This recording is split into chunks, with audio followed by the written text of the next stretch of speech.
Hello po mga kababayan, si Dante Maravillas. So, justice sa scam mga kababayan. Hindi na takot ang taong bayan. Bakit niya Mr. Maravillas? Anong mga pangyayari? Ano ang ganap?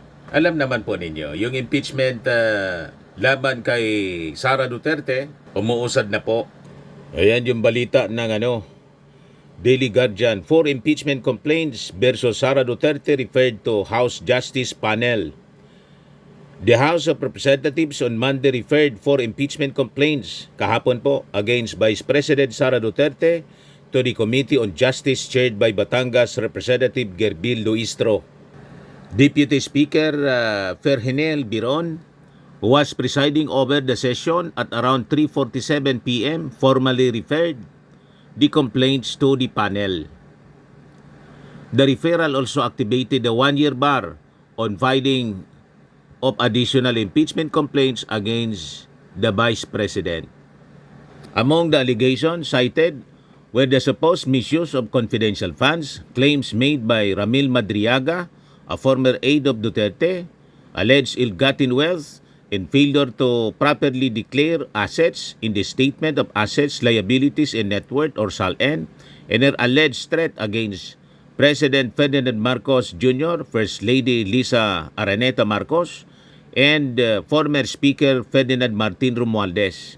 The Justice Committee has 60 session days to conduct hearings and submit its report and recommendation to the plenary. The full House will then vote on the committee's recommendation. At least 1/3 of the 316 members of the House must vote in favor to transmit the articles of impeachment to the Senate for trial. Under the Constitution, an impeachable official may be removed from office for culpable violation of the Constitution, treason, bribery, graft, corruption, under high crimes, or betrayal of public trust. Yan ang kalagayan ng anak ni Digong si Sara Duterte.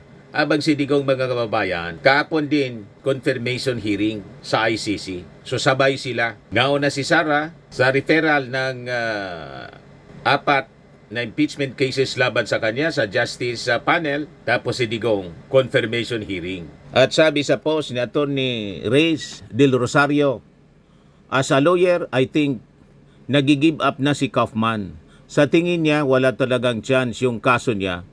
So he just resorted to blaming the Philippine government. Wala siyang paki. Basta lang mabayaran siya. Di na siya nag-effort na i-defend si FPRRD. Yun din ang tingin natin. Ginawa mga kababayan na political propaganda na lang. Stage for political propaganda laban sa ating Pangulo in aid of election ni Sara. Yung ginawa ni Kaufman kahapon. Hindi niya kayang i-engage mga kababayan yung presentation ng prosecution. Ang hirap kasi mga kababayan na i-overturn yung aligasyon sa crimes against humanity kasi yung ebidensya mula mismo sa bibig ni Digong. Nag-present pa mga kababayan yung prosecution ng isang video. Pinapanood mismo mga kababayan ni Digong yung AGK na ginagawa ng kanyang mga tao, DDS. Yan. Okay, can we play that, please?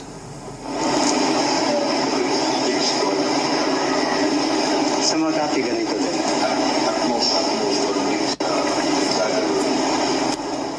Atong patay sa paggaw. Sige na namin ba? Naunan ba? Naunan ba kaya? Para.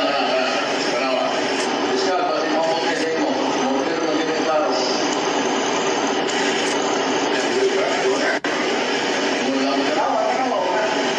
Kaya, bukada. May pagkita si Cesar sabi.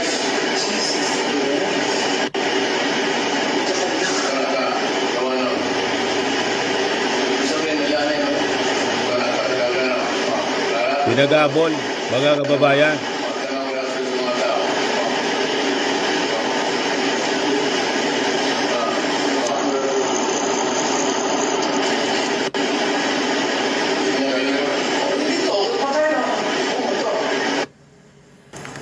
And you have to wonder if what my friend said is true.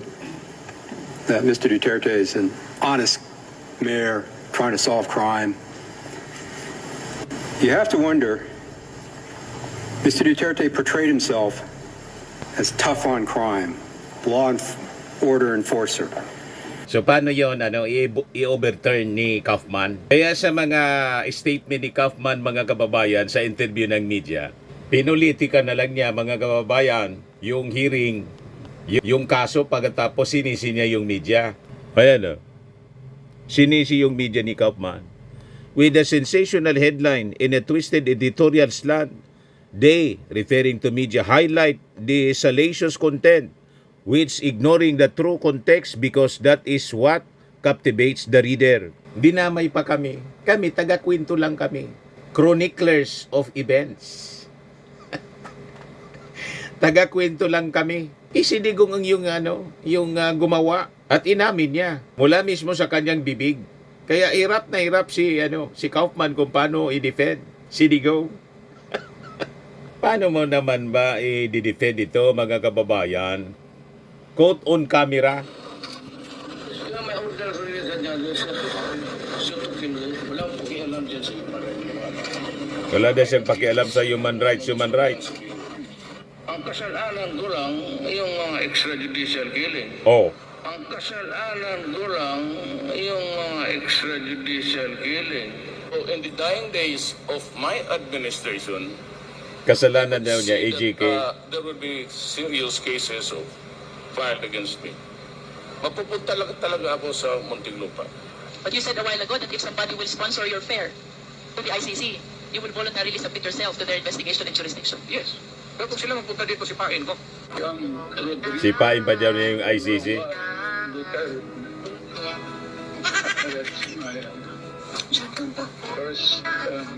Meherapan talaga si Kaufman. Napapikit na lang si Kaufman nang i-present yung video, mga kababayan. Sabi ko sa inyo, napapikit na lang si Kaufman.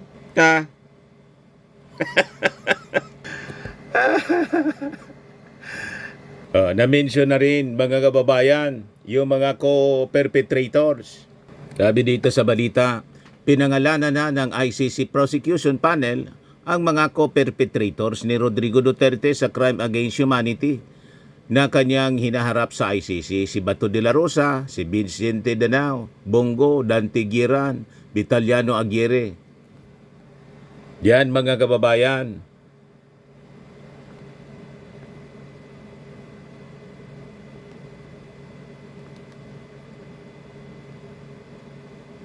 Diba? Sa mahirapan talaga si Kaufman. Sasakit talaga ang ulo. Pero di bali, paldo naman siya. 150 million a month. Diba? So sabay na pong umuusad ang dalawang lehitimong proseso. Isa sa sa loob ng Congress dito sa Pilipinas, yung impeachment ni Sara, at saka yung isa doon sa ICC. So kapag gumalaw ang mga institusyon na to, ang ibig sabihin niyan, may sapat na batayan. Kapag umusad yung kaso, ang ibig sabihin niyan, may laman. At kapag umuusad ng parihas, mga kababayan, may malaking possibility ng hustisya. Dito sa Pilipinas, yung mga pagkakasala ni Sara Duterte sa maling paggamit sa confidential funds, siyempre yung pagbabanta niya sa ating Pangulo. Sa labas naman po, yung mga victims sa ICC, mga victims ng AJK ni Digong. So unahin natin yung impeachment ni Sara na nirefer na po kahapon. Yung 4 na verified impeachment complaints sa Committee on Justice sa pamumuno po ni Committee on Justice Chairman Batangas Representative Jinky Luistro. So anong ibig sabihin nito? Ang ibig sabihin, mga kababayan, verified na yung complaints. Dumaan siya sa constitutional process at i-determine ngayon ng Committee on Justice kung may sapat na porma at sustansya sa impeachment process, mga kababayan. Ang unang tanong ay hindi guilty ba? Ang unang tanong, mga kababayan, ay kung may sapat bang batayan para imbestigahan. So ang sagot ng Kamara, oo, kaya ito ni-refer. So ito po ay isang constitutional mechanism of accountability. Ngayon, punta tayo sa ICC yung kaso ni Digong, Crimes Against Humanity. So makikita natin mga kababayan, habang umuusad yung impeachment dito kay Sara Duterte, kay Digong naman po sa International Criminal Court. So ano yung legal reality nito mga kababayan? Ang confirmation of charges ay mas mahabang evidentiary threshold kaysa po full trial. Hindi pa ito po conviction. Ito po ay pagsusuri kung talagang may substantial grounds para po ituloy ang kaso. Maraming mga legal experts mga kababayan at international observers ang nagsasabing mataas ang posibilidad na makumpirma ang charges dahil po sa nature ng ebidensya at bigat ng ebidensya na iniharap. So ang ibig sabihin nito, pag nakalusot ito mga kababayan sa confirmation of charges, doon na susunod ang full trial ng Crimes Against Humanity kaso ni Digong sa ICC. So mula nung mayor si Digong mga kababayan hanggang sa maging presidente, mahigit isang dekada mga kababayan, ang marahas na impluensya ng pamilyang Duterte sa kapangyarihan at ito yung naging subject ng investigation mga kababayan. At sa loob ng panahon yun, nagkaroon po ng kultura ng takot. Maraming opisyal ang nanahimik, maraming institusyon ang umatras. Pinakamatingkad na alimbawa dito mga kababayan yung pagkakakulong ni dating Senador Laila de Lima na halos magpipitong taon na nakadetine bago tuluyang napawalang sala mga kababayan sa kasong isinampa laban sa kanya matapos na bumagsak ang mga testigo at mga ebidensya sa korte. So anong mensahe noon sa mga kritiko? Kapag bumangga ka sa kanila, maaari kang makulong o mamatay. Ito yung tinatawag na chilling effect sa presentation mga kababayan ng kaso na Crimes Against Humanity na na-discuss ng prosecution kahapon. At itutuloy po ngayon at bukas. Ngayon, pag-usapan natin ang pagmumulat ng bayan mula sa takot papunta sa tapang. Ito yung sinasabi natin, naubos na yung takot ng mga tao, ang natira na lang tapang. Dahil sa ginawang walang tigil na pananakot ng mga Duterte, lumaban na po yung mga naging biktima. So hindi overnight yung pagbabagong ito mga kababayan. Malaki ang naging papel ng mga pagdidinig sa Kongreso. Kabilang dito yung tinaguraang Quadcom, kung saan po nailantad ang mga detalye, mga testimonya at mga dokumento kaugnay ng kontrobersyal na operasyon at polisiya noong nakarang administrasyon. Sa pagdinig na yon mga kababayan, maraming mga insiders yung nagsalita. May mga dokumentong inilabas. May mga pattern na inaipakita. So ano yung naging epekto? Yung dating naging bulong-bulungan lang ay naging official record. Yung mga dating chismis, naging testimony under oath. Doon mga kababayan nagsimula na mabasag yung takot. Kasi po kapag may transparency, nababawasan po yung intimidation. Kapag may record, nababawasan yung myth. So ngayon mga kababayan, malinaw hindi na po takot yung mga tao. Ngayon mga kababayan, malinaw na yung pagbabago. May mga opisyal na bumuboto ayon sa konsensya. May mga abogado at mga eksperto na bukas na nagsasalita. May mga mamamayan na hindi na basta nagpapasindak sa mga Duterte. So ang pag-usad, mga kababayan ng impeachment case at ICC case, hindi po ito simpleng legal events. Ito po ay simbolo na ang institutional fear barrier ay nabasag na po. Kapag ang Kamara ay nagre-refer ng impeachment complaints laban sa sitting president or vice president pala, ang ibig sabihin niyan, hindi na nanginginig ang Kongreso. Ito yung gustong mangyari sana na sindakin ni Sara Duterte nang siya po mag-announce na tatakbo siya sa pagkapangulo. Sabi ng mga political expert, yung intensyon niya para sindakin yung Kongreso. So kapag ang dating Pangulo mga kababayan ay humarap sa confirmation charges sa ICC, ang ibig sabihin nito, hindi na untouchable ang sinuman. So ito po ang due process, mga kababayan na sinasabi natin, hindi yung panggigigil. So importante na linawin natin mga kababayan. Ang impeachment hindi po automatic removal. Ang ICC confirmation ay hindi po automatic conviction. Ito po ay isang due process na dapat ipagpasalamat nila kasi dumaan sila sa due process. Hindi tulad po sa mga AGK victims. Walang due process na sintensyahan kaagad ng kamatayan. So ang pag-usad mismo ng proseso mga kababayan na to ay patunay na hindi na kayang kontrolin ng takot po ang sistema. Kung walang ebidensya, hindi po uusad. Kung walang sustansya, hindi po riripasuhin. Kung walang basihan, hindi po tatagal. Ang hustisya po hindi galit. Ito po ay isang proseso. Ang pananagutan, hindi po paganti o vendetta. Requirement ito mga kababayan ng demokrasya. So sa loob ng maraming taon, ang narrative po ay malakas sila. Wala kang magagawa. Ngayon po ang narrative ay may proseso at susundin ito mga kababayan. So hindi po bumagsak ang takot dahil sa sigaw. Bumagsak po ito dahil sa ebidensya. So sa huli mga kababayan, isa lang ang sukatan. Kapag may sapat na batayan, dapat na umusad ang kaso. Kapag umuusad ang kaso, dapat itong harapin. Justice sa scam. Hindi dahil sa may gustong maghiganti, kundi dahil ang bayan ay hindi na po natatakot. Huwag kayong nagpapaniwala doon sa mga sinasabi ni Harry Roque na takot daw kasi sila kay Sara Duterte. Sa nangyayari ngayon, wala nang natatakot mga kababayan sa pamilya Duterte. Umuusad na lahat at ito ay sabay-sabay. Sa Congress, yung impeachment laban kay Sara Duterte at sa ICC, yung crimes against humanity laban kay Digong. Sa mga naghanap ng malinis and spacious fitness gym, pumunta lang po kayo sa aming Colossal Fitness Gym. We also offer Grab Car Rental with our brand new 2023 model ng Toyota Innova.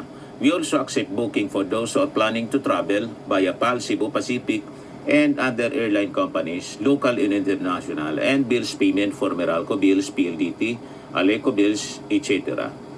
Ang Colossal Fitness Gym is located at 3rd floor Security Bank Building, Landco Business Park, Legazpi City, Albay. For inquiries, look for Chilon Maravillas. Contact number 0966-802-0949. Yan yung aming Innova. Lagi na pong matao sa amin. Pati mga foreigners po, tingnan ninyo. Mga British tourists sila. Ang lalaki ng katawan na, mga kababayan, nag-gym sa amin. Ito naman po, Indian National. Ito mga mga European sila. Ito naman yung bago naming product na binibenta online, Eye Glow Serum. Whitening po siya galing sa South Korea. Tingnan ninyo yung epekto sa aking anak na architect entrepreneur, Riz Maravillas. For inquiries, look for Riz Maravillas on FB. Ito naman po, Firmax Firming and Lifting Cream, pinapahid sa mga pulses and other affected area. Mainam po ito sa mga pains at paninigas na mga kaso-kasuan. Ito po, Automax Radiant Serum. Sa mukha naman yung application. Anti-aging po siya. You will look 10 years younger than your age. Ito naman po yung bagong product naming binibenta online. I am Worldwide Amazing Pure Organic Barley Powdered Drink Mix from Australia. Mainam po ito sa mga cancer patients. Tulad nitong si Yoli Tan, ovarian cancer survivor. Sabi niya po, barley did not just save my life, it gave me a new life. In 2019, Julie faced the fight of her life through surgery and harsh chemotherapy. I am Worldwide Amazing Pure Organic Barley became her source of strength. It boosted her immune system when she needed it most and gave her the energy to keep going. 100% organic siya po, immune system booster trusted by survivors. For inquiries, dumiretso na lang po kayo sa aking anak na architect entrepreneur, Riz Maravillas. Sa mga mahilig naman po sa mga imported bags and wallets, dumiretso na lang kayo kay Ma'am Eileen Rosales, Eileen Closet po. Nakabase siya sa Amerika. Yan yung kanyang online selling, mga kababayan. Sa mga mahilig naman po magpa-spa, try niyo po dito sa Pamper City, the Medical Aesthetics and Wellness Center. Matatagpuan po sa Isiana City, Parañaque City, Metro Manila. Pamper City by OMG, your luxury escape.